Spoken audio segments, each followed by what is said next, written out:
Hi everybody, my name is Jeremy. This is Red Meats Recording Modular. I'm back with the Error Instruments. This is not rocket science. Kharper, that is the module on the left with the 4 vertical things that I just touched there. I wanted to try it out with MIDI because last video I learned that it doesn't track 1 volt per octave, but people told me that I should try it with MIDI or 1 volt per octave playing. And here I am. I play a C, that gives me an A sharp. That's 2 semitones off. If I play a G, it gives me an F. That's 2 semitones off. This particular voice model is 2 semitones off. The rest of them are more atonal and track differently, and that's fine for an atonal voice. I don't expect something like this to really present pitch in the way that a more traditional voice will. Another weird thing about this is how the tone knob and touching the plate are still required individually to adjust the sound, which means that you will be touching the capacitive faceplate and triggering a note if you want to change the tone in real time, even though you're triggering this module with MIDI, which I find a bit strange.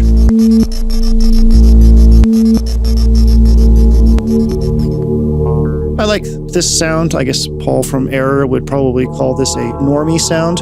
I'm going to take this normie sound and start by putting it into Stardust, and I'm going to create a looped soundscape with Stardust, and then I'm going to take Stardust and put it into C-Legs, sample that, and create a granular soundscape. So let's do that. We're going to take Stardust and put it into the Echo Cinematic, and yeah, let's hit record and start with this particular sound.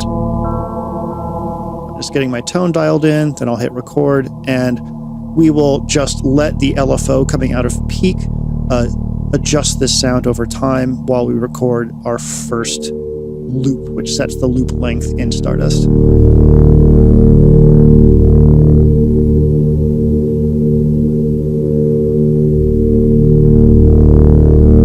right, there we go. Now I can adjust the in level on Stardust, either statically or dynamically, and add new layers on top, basically overdubbing.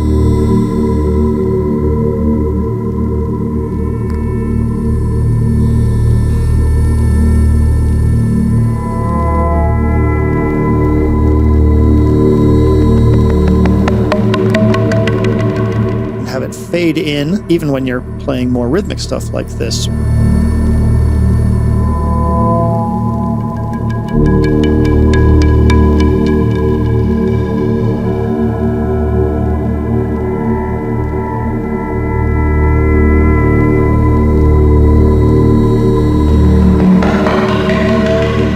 To its credit, Kharper does make a very compelling atonal drone device, and Stardust is just wonderful as a looper.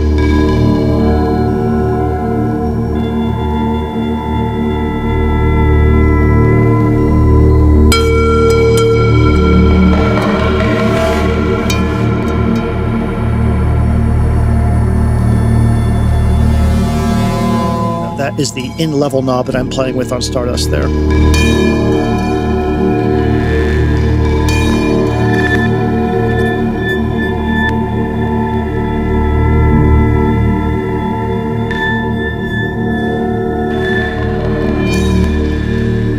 Alright, now I've plugged Stardust into Multigrain, which is the granular processor from Intellijel. I'm going to sample what we just made into Multigrain.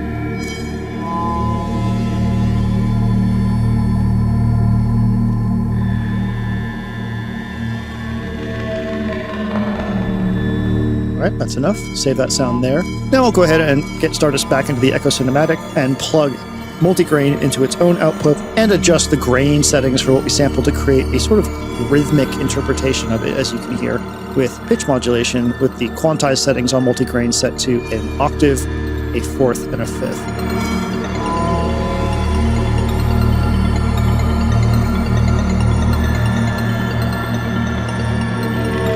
Finally, I'm going to take these new microphone modules from Intellijel that I bought 2 of, put on each side of this case, and I'm going to play my Aerophone into them through Multigrain.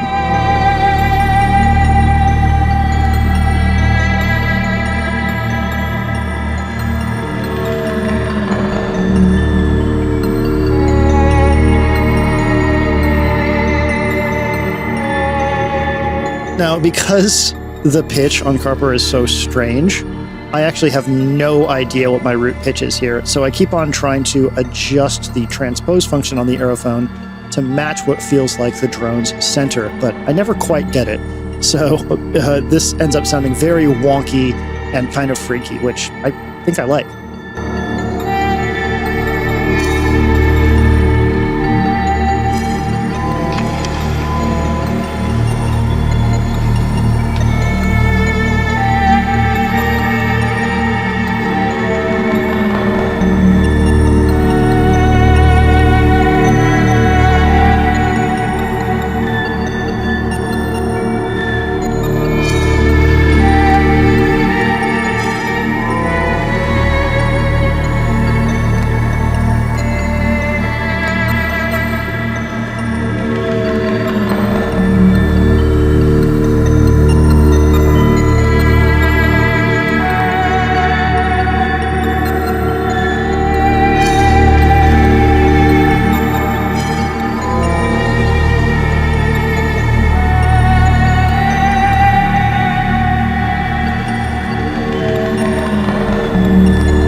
So overall, very strange experience with the Kharper. I don't think I'm going to be holding on to it after this video, but I did enjoy the challenge of making something slightly wonky with it.